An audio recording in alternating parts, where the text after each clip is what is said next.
When I came to the United States, I had dreams, backflashes about Hitler. And then recently, I mean not too long ago, I had a few more when all the thing was about, what, 8 years, something like that. I had dreams again. There's somebody that reminded me of Hitler. And I had some more backflashes, but what really helped me to get over my backflashes in my dreams, when Jan and I got together and wrote the book, because for that was the first time in 31 years of being in the United States that I was able to talk about it. And I see also the weaknesses in the churches, and many of the churches, they're very churchy, very religious, but I don't like the way they look down on Israel. In fact, I was going to a very Orthodox, I won't mention the denomination, but to an Orthodox church up north when I lived there. And the pastor there, good teacher in many ways, but he said Israel has no right for its land because after all, they broke the covenant with God when they killed Christ. And that is so unbiblical. Number one, the Father sent the Son, but also to die for our sins. But I know there's a lot of anti-Semitism, but there's also the religious problem. I just had that happen about 2.5 years ago when I was still living up north. I had a phone call on my machine, and this was a gentleman from Rogers, Minnesota. It's a town up north.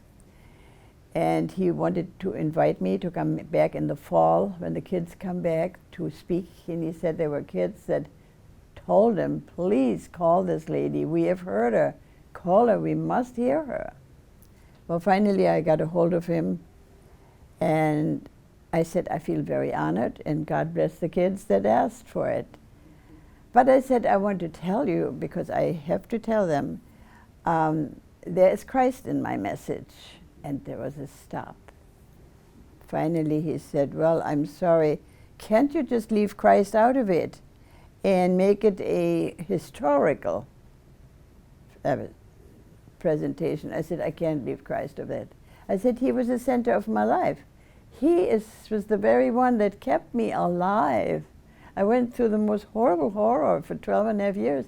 And the fact that I'm alive, I have 2 legs too, I almost lost one, is that he has been the center of my life ever since I was 7 years old.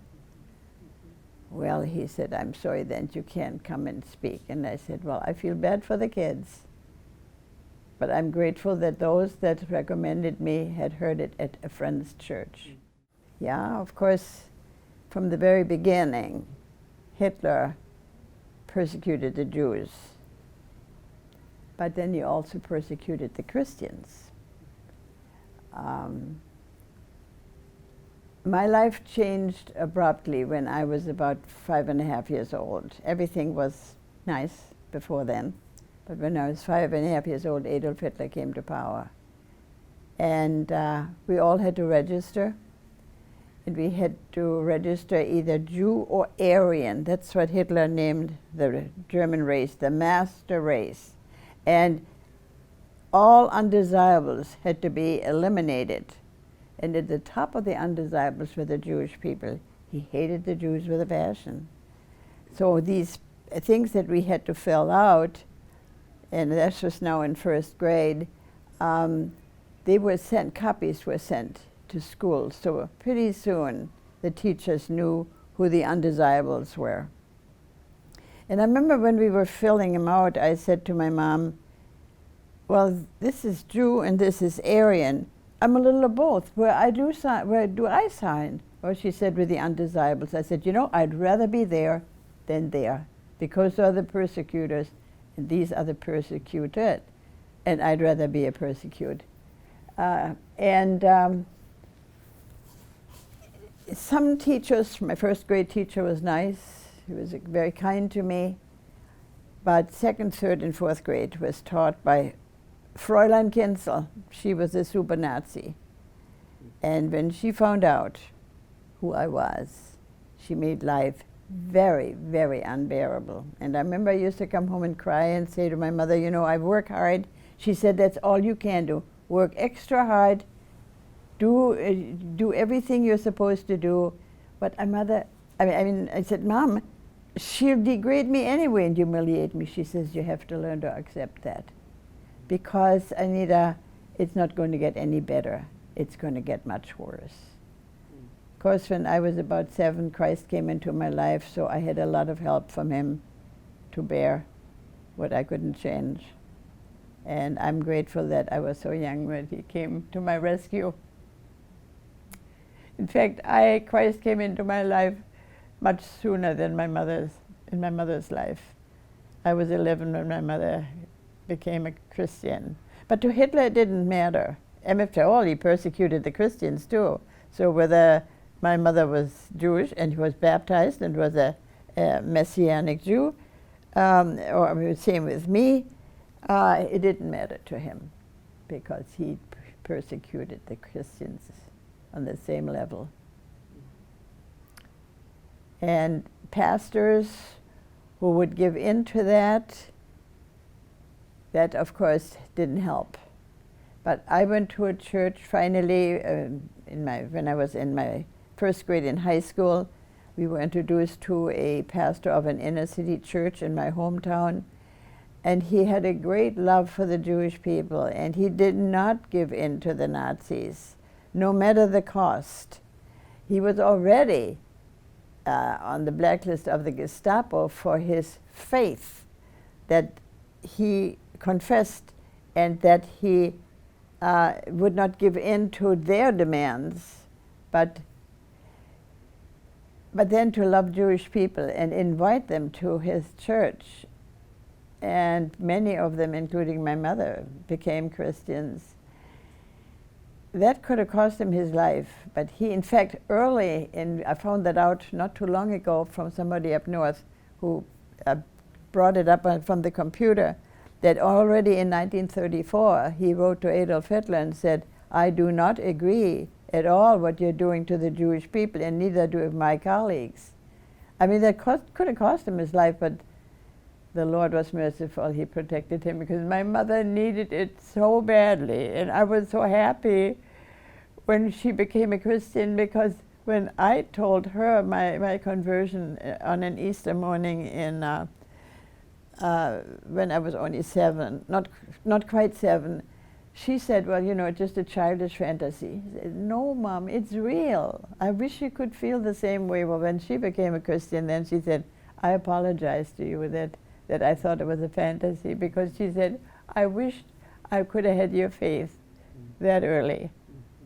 So, but oh, it was so wonderful, because there were some cases where I would walk home and little Aryan boys would follow me and beat me up.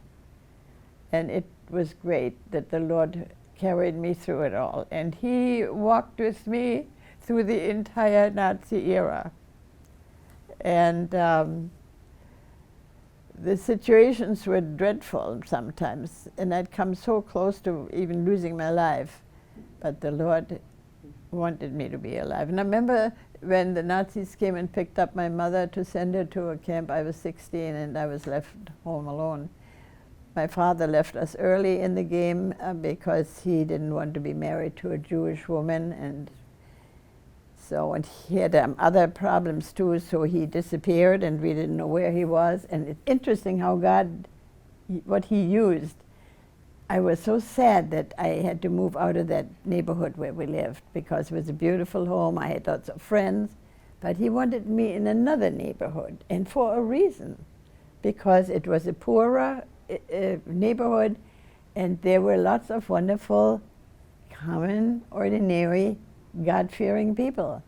And there was one family, they had 3 kids, and they were my friends, and their parents didn't worry that I would be a bad influence or whatever, and they let me pay their kids. And these kids are the ones that invited me to go to church with them.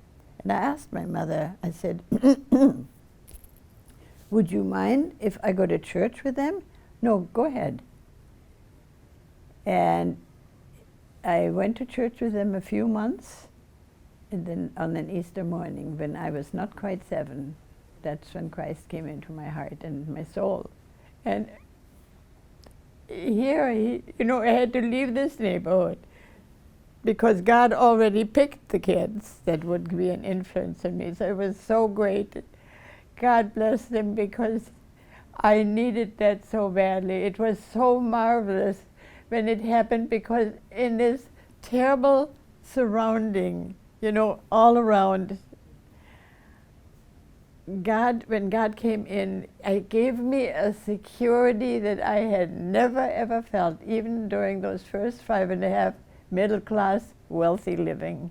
It was a different kind of security, and an inner strength, and a courage too, to stand up for that faith.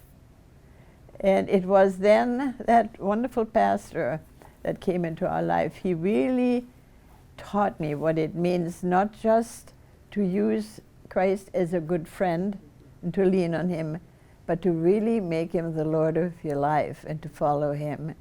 And I'm glad he taught me, because that changed my faith. Yeah, this man was not only a mentor, but he also, I think, was a father figure, because I never really experienced my father's love until much later on in life.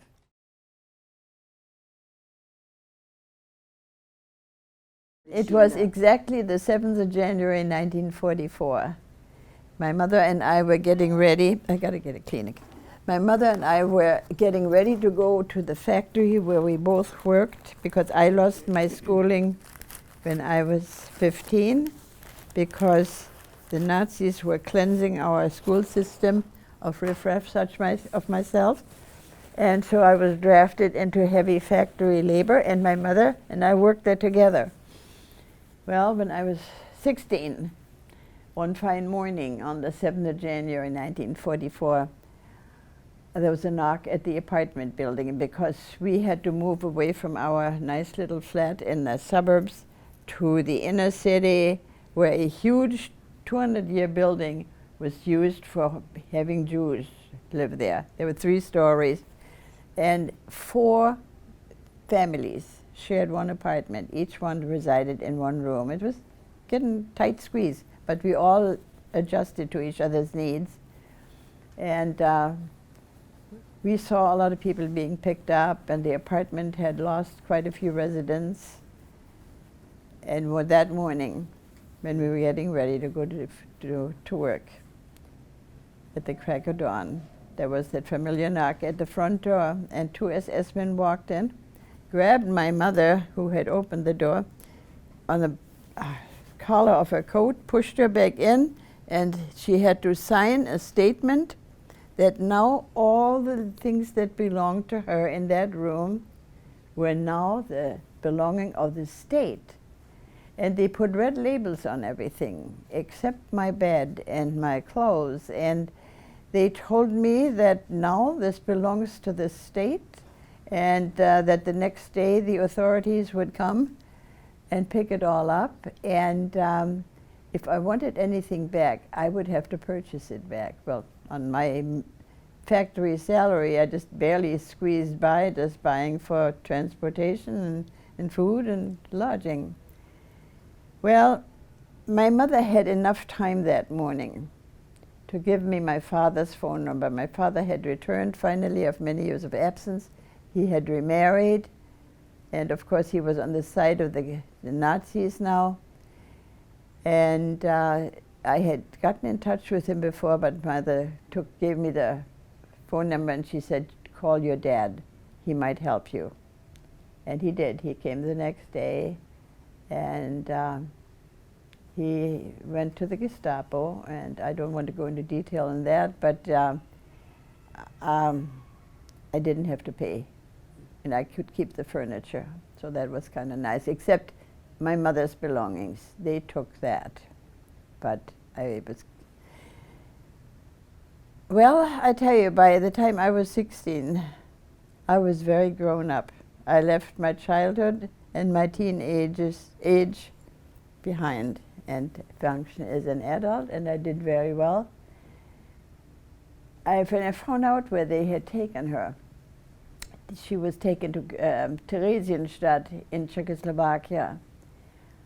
And there they were allowed to receive some food packages. And this is so amazing because I knew I didn't have money to buy at the black market as some people could. So I prayed, I said, Lord, I will be very glad to eat only half of what the Russians gave me and send the other to my mother because she had made so many sacrifices for me for 16 years. Now it's time, it's payback time. I never even lost a pound of weight. I had a lot of physical education training and was built for that, little as I am. And so God had prepared me through this already ahead of time.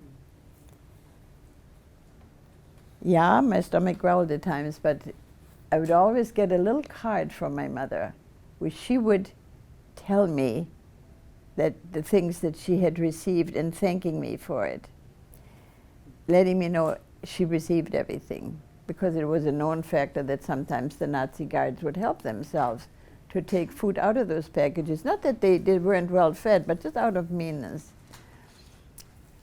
And among other things, I always sent my mother the dark German rye bread.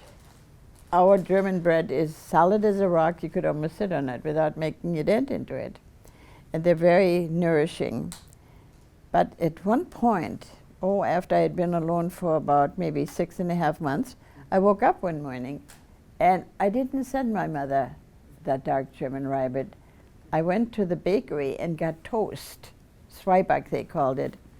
And I wrapped it up and I sent it and I said, what's the matter? Is the starvation getting to my brains?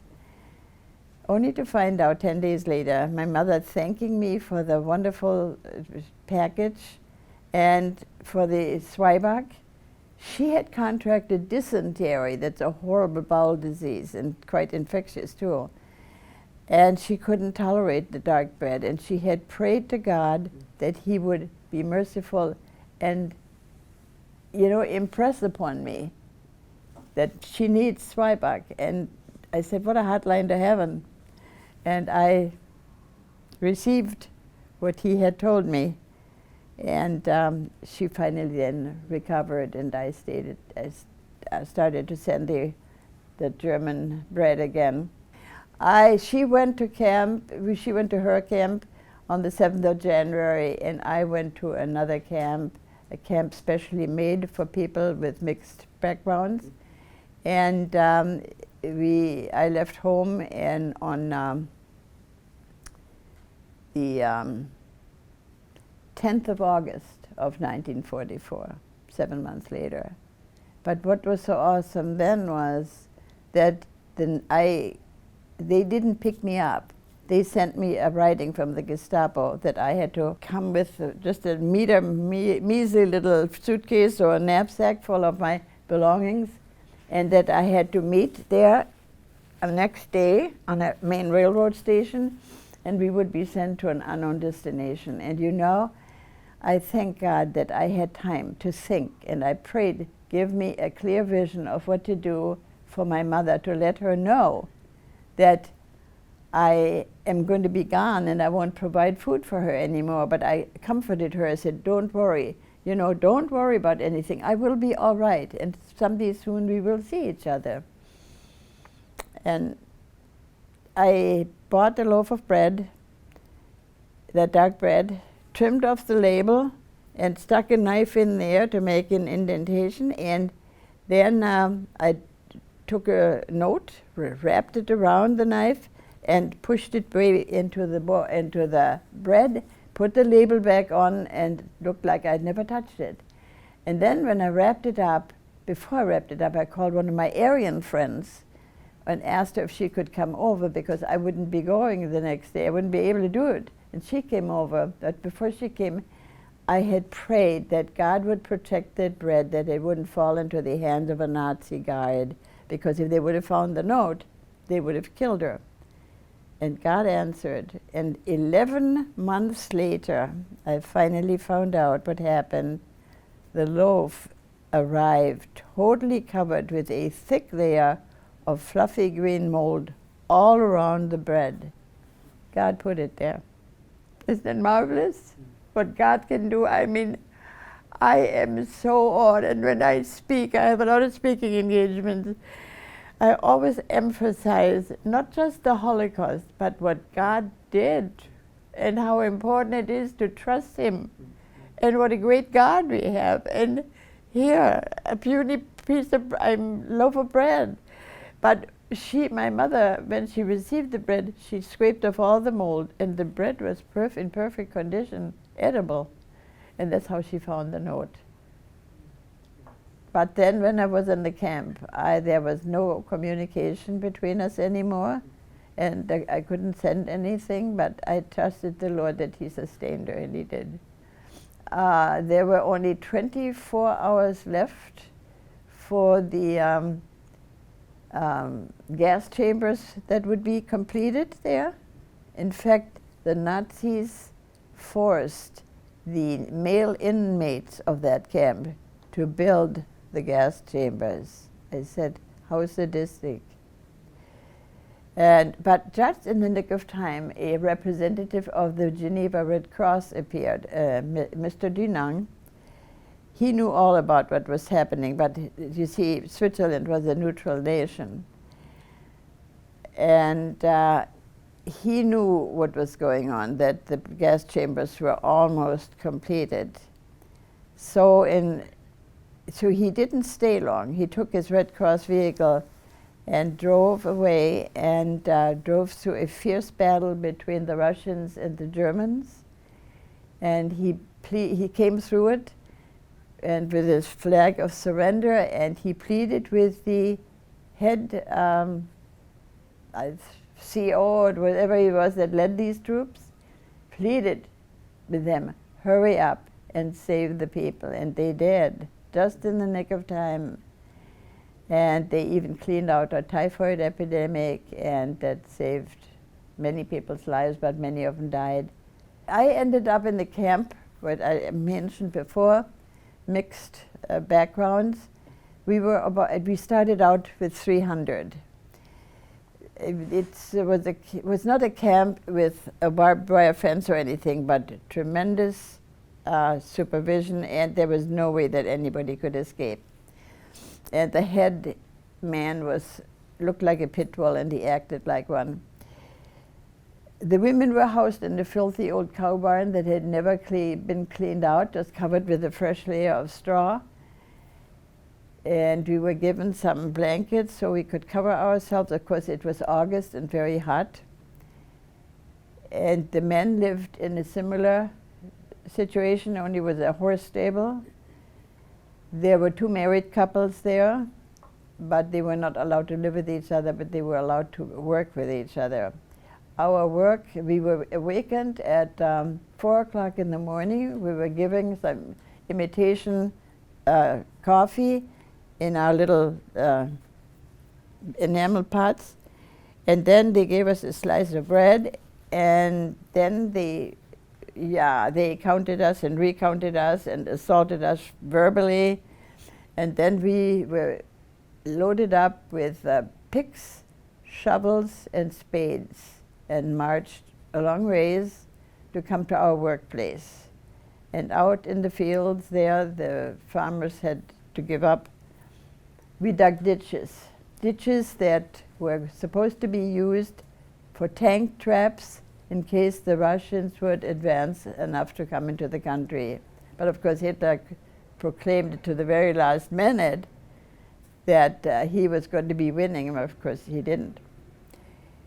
And we dug ditches, let's see, they might have been about 8 feet deep, at least 10, 15 feet wide, and I don't know how many kilometers long, but we worked, and we worked for 10 hours a day in the burning sun, and we were not allowed to talk to each other, but some of us that loved our Lord very much, we whispered to our digging partner, And pretty soon we had a little group getting together after work, after supper, in the barn, and we would sit together and pray and have our Bible, and we prayed for one another. It was very, for a while it grew, but as time passed on, and we were moved to another location by we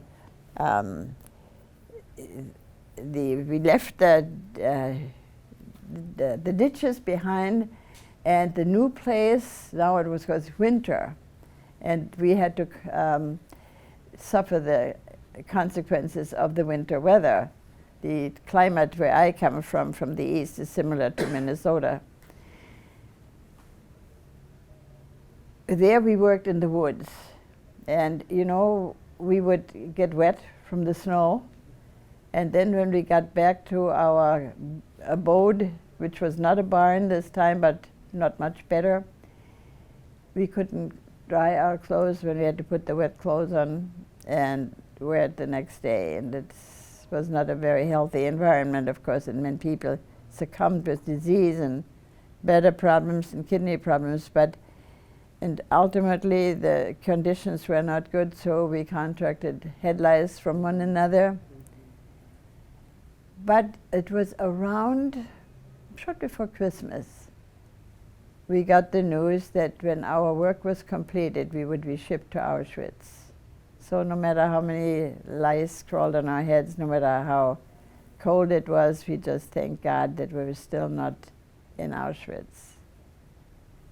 Well, we did a lot of walking on icy roads, and my shoes wore out, and I was given a pair of shoes with a wooden sole and rough tops, and pretty soon I noticed that I had rubbed a blister on my heel. But there was no time there. I didn't even have a Band-Aid or anything. And pretty soon I noticed that my foot was turning color. I felt feverish. The lymph glands in my groin were swelling, and I knew I had a blood poisoning. But you see, I couldn't let the authorities know that I was sick, because their idea was that if you are sick and you can't do your work, you don't deserve to live, and they'd either club you to death or shoot you. And even though I knew my destination ultimately would be Auschwitz, I still had the hope that I would live. I was very close to one of the girls in the camp, and I told her about it. I didn't dare to tell anybody else, because there were those of us that would get chummy with the guards in one way or another, and they would repeat what has been said. So we were all very, very careful. And I had to really pray for supernatural strength, and God gave me a very, very high pain threshold that has come in handy many times in my life, because I've gone through a lot of surgeries. So, and we worked, and we worked. And then when that was done, we went to another place, farther and farther away from the front between the Russians and the Germans, because I think the guards were afraid for their safety, not for ours. And the blister didn't get any better. And then one evening, and as we were marching home, we noticed that the villagers in that vicinity where we lived, were running with their livestock behind, tied to big wagons, covered wagons, not covered, but wagons type like that. They were chauffeured by Polish prisoners. No, not yet, not that, I'm sorry. And these people, and their kids were sitting on top of all their belongings, and they were running. And we thought, what is going on? It was already dark when we were marching home. And we were told by one of the villagers that the Russians will be at our doorstep the next day. Well, of course, the guards were afraid for their own self. So that night, they locked our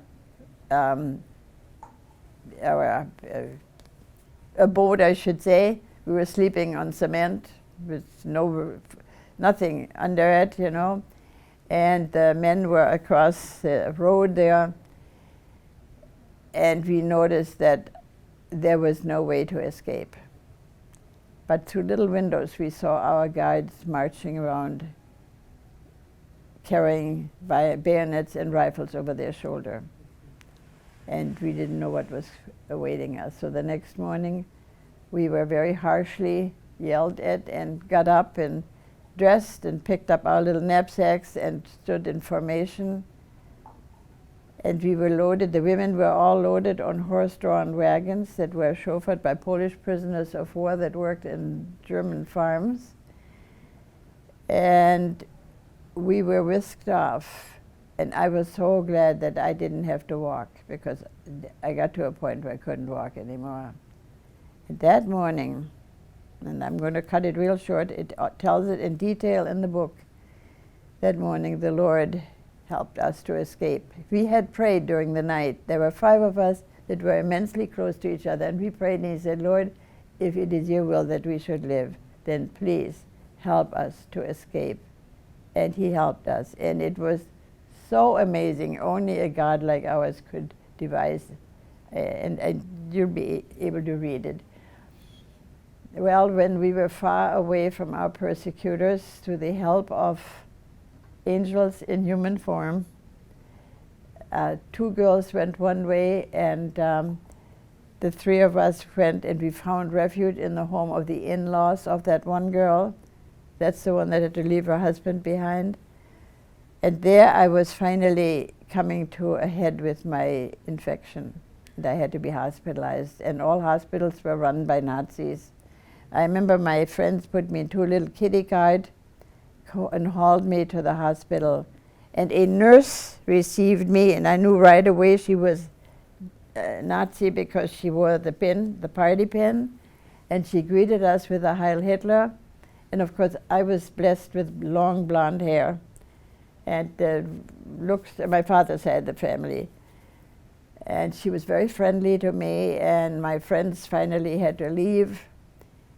Well, the nurse looked at it and she said, that looks very dangerous. You have an infection, a very bad one.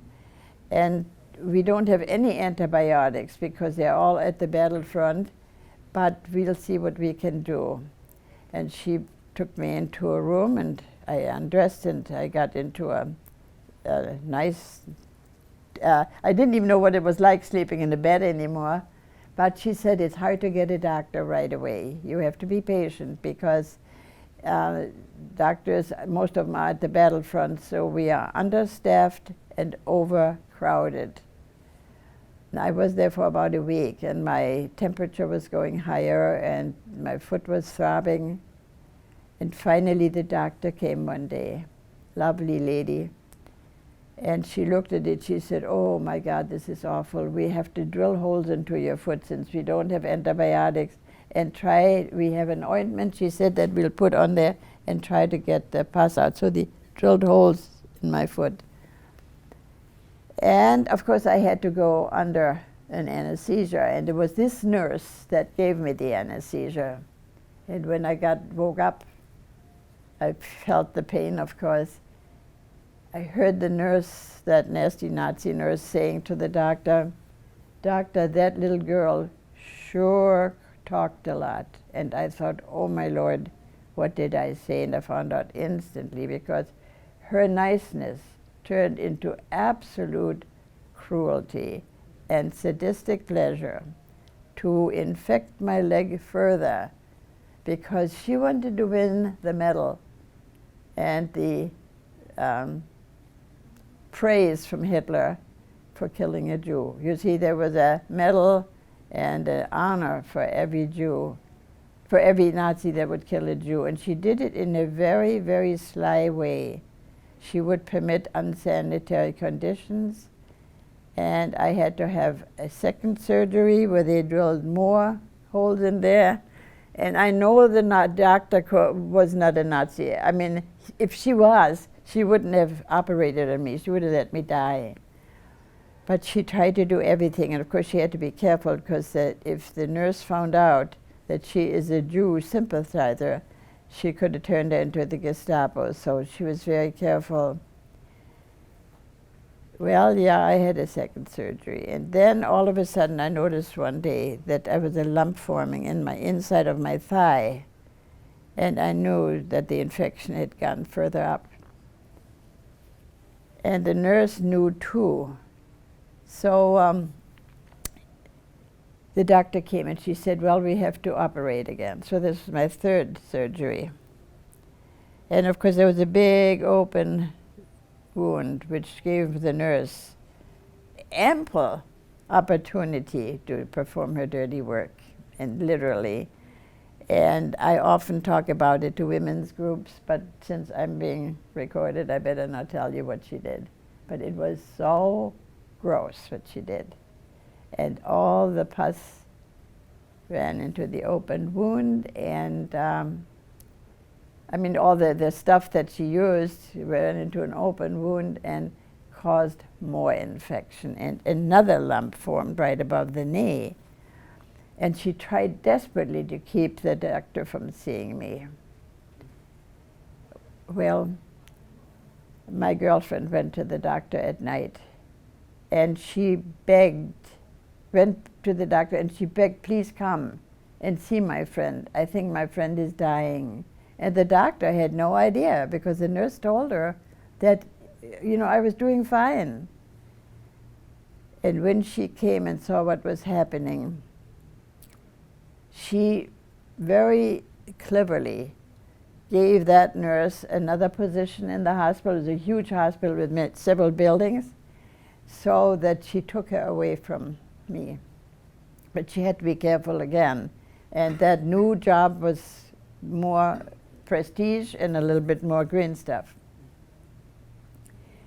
And from then on, I was hoping maybe I would recover. I had to go through another surgery where they would make this larger and then make a cut there, and then have an instrument to dig from there so they could put tubes in from both sides.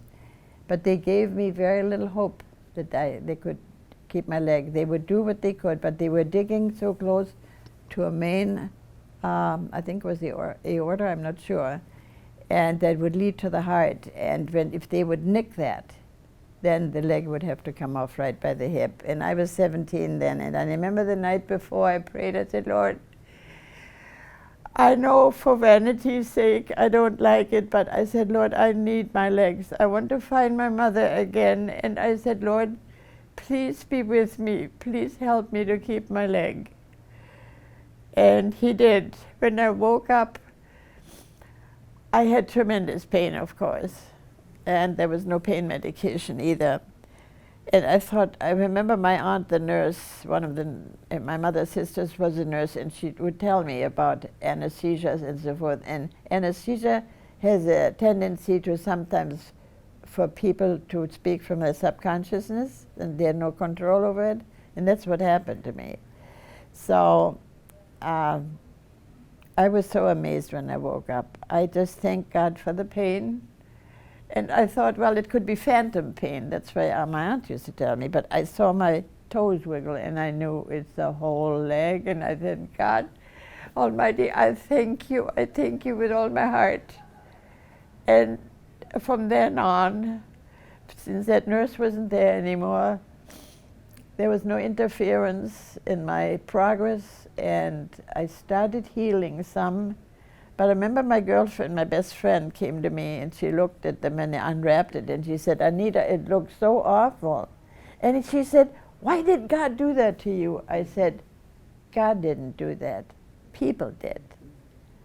I said, God is watching over me. She said, how can you say that? Look what's happening. I said, God has a reason for that. And he saved my leg and my life. And I said, you never know, I said to her, without knowing what lay ahead, that I said to her, maybe my wounds are going to be my protection someday. She said, you're crazy. Well, after 6 weeks of lying there, I finally had the permission from the doctor to walk, and my friend, my leg was still bandaged. My friend helped me. Every day she came and helped me walk again. And I knew I had to walk fast. I had to learn to walk fast.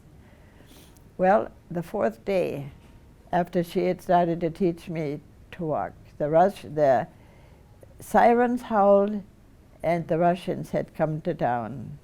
And everybody had to be taken to the air raid shelter, and I was among them. And pretty soon, everybody was down there, and 3 people used one cot, and pretty soon the Russians came, and they were starting to rape. And at one point, one of the Russian soldiers in leather coats and boots pulled me off the cot, threw me on a mattress, and they were going to perform their it was awful. It was so awful. I was a rather innocent 17-year-old, and to endure that, I prayed silently, Lord, have mercy on me. And when after they ripped off my clothes, they saw a stained bandage there. There was all full of blood. And they thought maybe I was faking, so they ordered another student nurse to come over and unwrap it, and lo and behold, when she unwrapped the last bit of the bandage, the wounds were exposed, and the pus was just flowing out like a geyser. And I grossed these guys out so much that they took off and ran, and that is what God was trying to tell me 2 weeks earlier. And I said, I proved what I said was true, that God never makes a mistake, and He didn't. And He protected me from being raped many, many times thereafter. Well, I was healing well, and at one point during a pause in fighting, when the Germans had driven out the Russians, I ventured to the outer hall of the air raid shelter. And with my little candle in my hand, I could see in the corner there was a person sitting there, weeping profusely. And as I got a little closer, it was the very nurse that had tried to kill me over a period of 6 weeks. And I knew that God wanted me to comfort her, and I couldn't. I said, Lord, I'm not going to argue with you, but I'm very sorry. I'm embarrassed about my attitude. I have a lot of bitterness in my heart. And if you want me to help her, then take the bitterness out of my heart and replace it with your love. Because when you were nailed to the cross, you even prayed for the people and said, Lord, forgive them. And I said, I want to have that attitude when I go. And He did. He changed my attitude. And with that, I was able to comfort her. I sat down beside her, and she leaned forward and leaned on my shoulder and cried bitterly. And between sobs, she conveyed to me that she'd been raped many times. And you know, I cried with her because I was felt so bad for her, and I just shared her sorrow. And all of a sudden, she pushed herself away from me at a point, and there she said, how could you comfort me? Didn't you realize I tried to kill you? I said, yes, I know. But with Christ's help, I'm able to forget this and to forgive you. Well, of course, I never forget it. I wouldn't be talking about it. But at that moment, and I don't know what happened to her, but very soon, all ambulatory patients were taken to a different place. And there was a little bit less war there.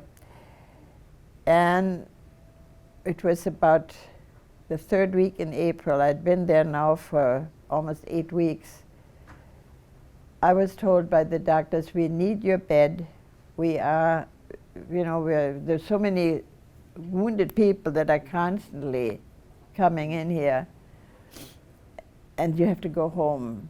Well, I said, I have no home. They said, many people don't have homes. You just have to find a place. And I know the next day I stood out there, and I looked into heaven, and I said, Lord, I was told I can't walk normally for a year, and I have no cane anymore. Somebody had brought me a cane. I have no cane, I have no crutch. hold on to me, Lord. Let me be your, well, you are my crutch now. And I don't know where to go. I have no map. There was no Googling anywhere. We didn't have any computers. And I said, hold me and guide me and watch over me. And he did every step of the way. He didn't send me on a smooth road. I can tell you, I encountered some dreadful situations. But at one point, I hitchhiked and I ended up in a little town of Asch, which was still German occupied, but there was not much war going on anymore, and I found a place to live with another girl who also was trying to get back home again. And we were there for several weeks, and I knew then it's time for me to go and look for my mother. And I got a passport in the 3 languages, and stating that I was the victim of Nazism, being en route to my mother in a concentration camp, hoping she had survived. And I started the next day. I was told, you know, I'd have to hitchhike. And one of the person that gave me the passport had an uncle that was in my mother's camp, and he had heard that his uncle had returned, so he said, maybe there's hope that your mother has returned too. And he wished me God's blessings, and he said, you know, I wish you could have a escort that could lead you there. I said, I have an escort. He's led me here, and he'll lead me further. And he said, who? I said, the Lord Jesus, and he kind of looked kind of funny. But one thing he said to me, you don't speak the Czech language, and the Czech are very, very antagonistic toward the Germans because the Germans have treated them so badly. So he said, you're setting yourself up for more persecution. I said, I have to go find my mother. He said, try to pretend to be a deaf mute, and my friends who know me well say, it'd take another miracle from God for you to pretend to be a deaf mute. I found somebody on one of the last journey and who helped me to get to my mother's camp. He spoke for me and he protected me. He was from Czechoslovakia. He was Jewish and had just returned from a camp and lost his entire family. Well, when I finally got to my mother's camp, entrance was forbidden. But it was another person that entered into that, and he spoke Russian, and he pleaded with Russian police to let me in, and why. And they finally opened the gate, and it was June 7th, 1945, months after the liberation. And then I found my mother again. She had lost a lot of weight, but she was alive. And you know, when we first met, we both broke down and cried because we were both under so much tension. And that morning, interesting, that morning, my mother could have had a chance to go back to my hometown, but she refused to because she said, when my daughter comes, she'll come here. And she was right. She said, my daughter has a lot of faith and a lot of determination. And I tell you, it took that. You know, my leg was not perfect.